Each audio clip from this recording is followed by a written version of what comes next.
আমার রাসূলের কথা হলো তওবা তো তখন পর্যন্ত।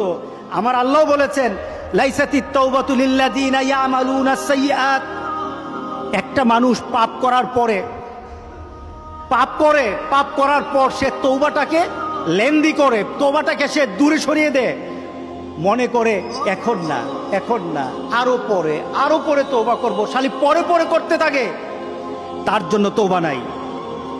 হাত্তা ইদা হাদরা আহাদাহুমুল মাউত, যখন মৃত্যুর দুয়ারে চলে যায়,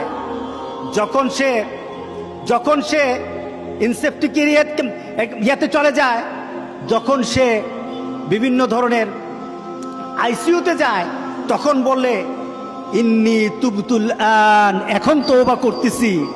আল্লাহ বলেন এটা আমার কাছে তওবা না। যারা এইভাবে তওবা করে তাদের তওবা আল্লাহ বলেন লাইসাতিত তাওবা, এটা তওবা নয়, এই তওবা আমি কবুল করি না। রাসূল সাল্লাল্লাহু আলাইহি সাল্লাম বলেছেন মা লাম ইয়াতাগারগির, যখন গড়গড় আরম্ভ হয়ে যাবে তখন আর তওবা কারো কবুল করা হবে না। গোটা পৃথিবীর মধ্যে কিন্তু গড়গড়ার পর্যায়ে চলে আসছে। এখনই আমাদেরকে ফিরে আসতে হবে।